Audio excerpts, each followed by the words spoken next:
हम आपको English spoken का पार्ट फर्स्ट सिखा रहा हूँ मैं आपको। इसके लिए सबसे ज़रूरी जो है कि इंग्लिश में आपको, चाहे आप होशियार हैं चाहे कमज़ोर हैं, इससे कोई फ़र्क नहीं पड़ता। सबसे पहले जो बेसिक स्टेप्स पर अगर आप काम करेंगे तो आप बहुत अच्छी इंग्लिश बोल भी सकते हैं, इंग्लिश बना भी सकते हैं और इंग्लिश लिख भी सकते हैं। तो इसके अंदर जो सबसे पहले स्टेप्स वो है कि आपको सबसे पहले इंग्लिश वर्ड्स का ज़्यादा से ज़्यादा आपको यूज करना है, यानी उपयोग करने की आपको एक आदत बनानी है। यानी जब भी आपको ज़रूरत पड़े आप कोशिश ये करें कि ज़्यादा से ज़्यादा आप इंग्लिश बोलें। कम तो कम बोलें या ज़्यादा बोलें, पर बोलना ज़रूरी है, क्योंकि बोलने से ही इंग्लिश जल्दी आती है। सबसे पहले है कि लोग क्या कहेंगे, इस पर बिल्कुल भी ध्यान नहीं देना। आपको ये नहीं सोचना कि लोग क्या कहेंगे, लोग कुछ भी कहें, आपको पर कंटिन्यू बोलते जाना है। यानी अच्छे अच्छे शब्दों का आपको यूज करना है, यूज कैसे होने चाहिए। इसके लिए फर्स्ट पहला जो काम का आपको करना वो ये है कि सबसे पहले आप बोलें वन वर्ड्स। वन वर्ड वाले आप जो शब्द बोले, वन वर्ड वाले बोलने में एक तो आपके पास गलतियां कम होंगी, दूसरा आपको कॉन्फिडेंस जल्दी आएगा, आपको जल्दी याद हो जाएगी। जैसे पहला शब्द है, जैसे गुड है, अच्छा, आपने गुड का यूज कर लिया। सिट, बैठो या बैठना। वेल, अच्छा। राइट, लिखना या लिखो। कम, आना या आओ। राइट, सही। तो आपने ये इस शब्द बोलने में आपको ज़रा टाइम नहीं। गुड जल्दी से आप याद भी कर सकते हैं, बोल सकते हैं। सिट है, वेल है, राइट है, कम है एंड राइट है। इस टाइप के जो भी वर्ड्स हैं आप शब्दों का यूज कर, वर्ड्स का यूज कर सकते हैं। ये हेल्पिंग वर्ब, मैन वर्ब का यूज कर सकते हैं। और आप सबसे पहले आप काम करेंगे, आप वन वर्ड वाला ही यूज करना है। इसके बाद जब आपको इसमें थोड़ी ट्रेंड हो जाए तो आप फिर दूसरे स्टेप पे आए। इसमें टू वर्ड्स को देखना, आपको दो शब्दों वाले छोटे छोटे वाक्य को बोलना है। जैसे सिट डाउन, नीचे बैठिए।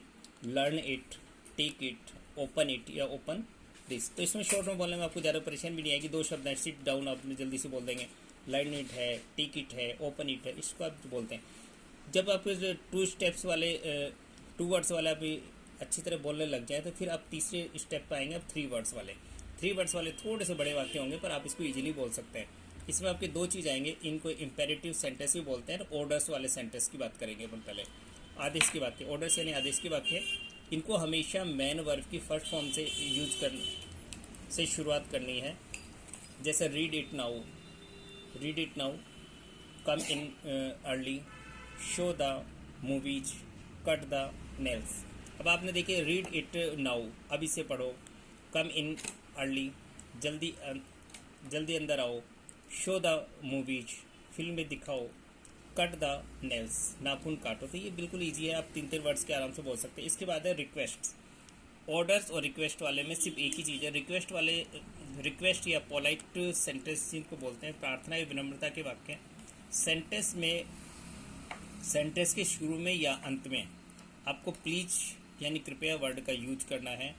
चाहे या तो आप दो चीज़ यूज कर सकते हैं, पहला आप शब्द के शुरू में, वाक्य के शुरू में कर लें अथवा अंत में कर लें, बीच में आपको यूज नहीं करना है। मैन वर्ब की फर्स्ट फॉर्म का यूज करें।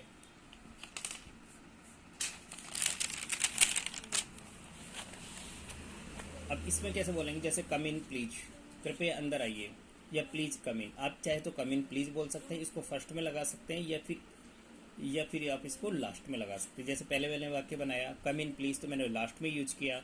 अगर हम इसका उल्टा बना सकते हैं, please come in, prepare dinner please, या प्लीज प्रिपेयर डिनर, यानी कृपया रात्रि का भोजन बनाओ। या तो प्लीज को हमें शुरू में यूज करना है, या प्लीज का हमें लास्ट में यूज करना है। आगे देखते हैं सिंपल या पॉजिटिव सेंटेंस मेकिंग, सरल वाक्य, सकारात्मक वाक्य बनाना। Learn some important words. सबसे पहले आपको कुछ शब्दों को, जो महत्वपूर्ण शब्द है उनको याद कर लेना है। जैसे आपके महत्वपूर्ण जो आपके प्रोनाउंस होते हैं, प्रोनाउन होते हैं, जैसे ही वह मेल के लिए आता है, शी वह फीमेल के लिए आता है, आई मैं दोनों के लिए आएगा, फीमेल और मेल दोनों के लिए, यू तुम और आप दोनों के लिए आता है, वी हम, दे वे, इट यह और दिस यह। ये मैन आपके प्रोनाउंस हैं जिनको आपको यूज करना ही पड़ेगा। इसके बाद नेक्स्ट स्टेप, आपको एक ही वाक्य को डिफरेंट सब्जेक्ट्स का यूज करते हुए बार बार बनाना है, यानी मैन वर्ब का यूज करते हुए। एंड सेंटेंसेज स्ट्रक्चर जल्दी याद हो जाता है।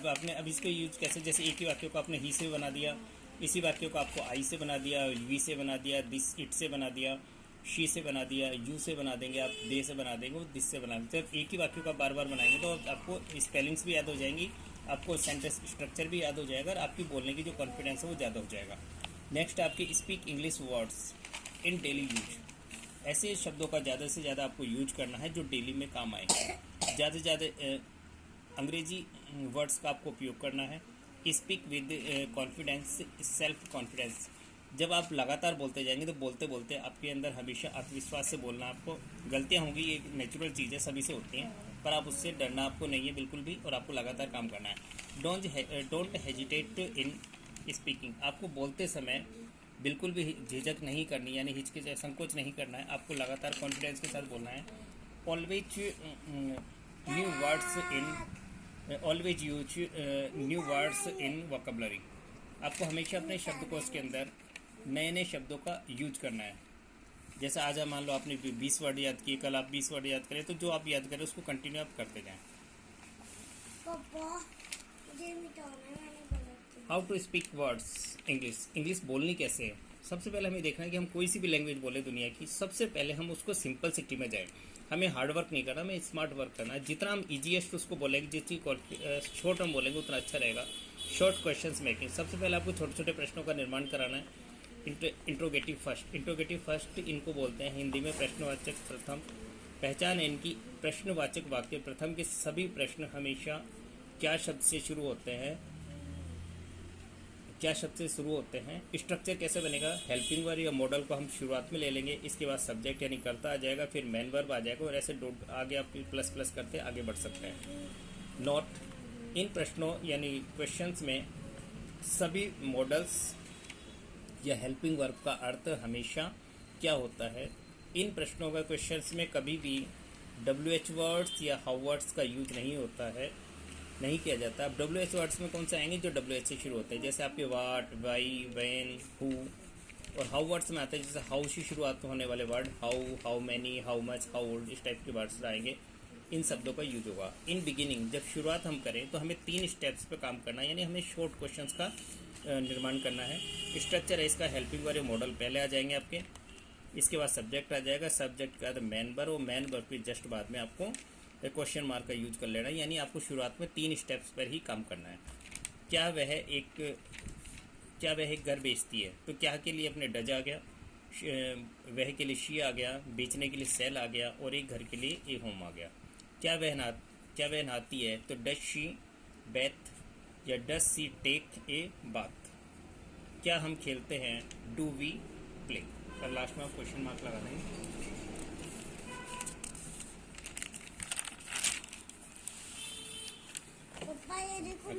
क्या आप अंग्रेजी बोलते हैं? Do you speak English.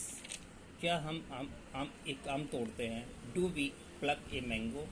क्या आप इसे चलाते हैं? क्या आप बसें चलाते हैं? तो do you drive buses. Interrogative negative first, प्रश्नवाचक नकारात्मक प्रथम। इसका मतलब ये है कि इसमें प्रश्न भी होगा और साथ में आपको नहीं शब्द भी होगा। पहचान इसकी क्या है कि प्रश्न हमेशा क्या शब्द से शुरू होते हैं, और प्रश्नों के बीच में हमेशा नहीं शब्द जरूर मिलते हैं। स्ट्रक्चर है, रचना इसमें एक ही चीज़ है। सब्जेक्ट के बाद में आप हेल्पिंग वर्ब नोट लगा देंगे। एग्जाम्पल है, क्या वह है?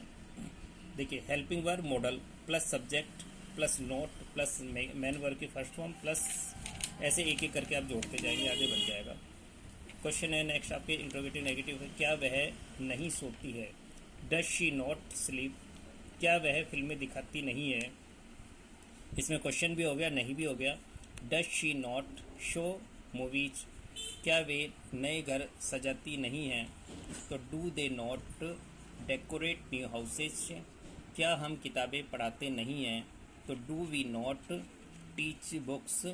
क्या वह फूल तोड़ते नहीं हैं? तो क्या does she not pluck flowers. अब इसी तरह हम लॉन्ग क्वेश्चंस का भी निर्माण कर सकते हैं।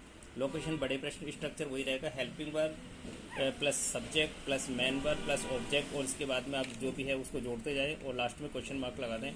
इंट्रोगेटिव नेगेटिव बनाने के लिए आपको helping verb plus subject plus note plus main verb plus object plus others आप जोड़ सकते हैं। एग्जाम्पल पे, क्या वह एक फूल सूंघती है? और क्या वह एक फूल नहीं सूंघती? Does she smell a flower. Question mark लगा दिया हमने। Does she not smell a flower. Next आपकी, क्या हम बगीचों में फूल तोड़ते हैं? तो do we pluck flowers in gardens. क्या हम बगीचों में फूल नहीं तोड़ते हैं? तो do we not pluck flowers in gardens. Next आपकी, क्या वे फिल्में बनाते हैं? क्या वे फिल्में नहीं बनाते? तो do they make movies, do they not make movies. क्या वे नदियों में मछलियाँ पकड़ती हैं और क्या वे नदियों में मछलियाँ नहीं पकड़ती हैं? ये दो तरह के वाक्य आपके, ये इंट्रोगेटिव फर्स्ट हो गया, ये इंट्रोगेटिव नेगेटिव फर्स्ट हो गया। तो do they catch fishes in reverse, do they not catch fishes in reverse. इस टाइप से हमारा इंट्रोगेटिव फर्स्ट पार्ट कंप्लीट हुआ। स्टूडेंट्स, आपको एक कैसा लगा इसको लाइक और कमेंट करके बताएं और साथ में आप सब्सक्राइब भी कर दें ताकि हमारे नए वीडियोज़ आपको टाइम टू टाइम मिलते रहे। थैंक्स।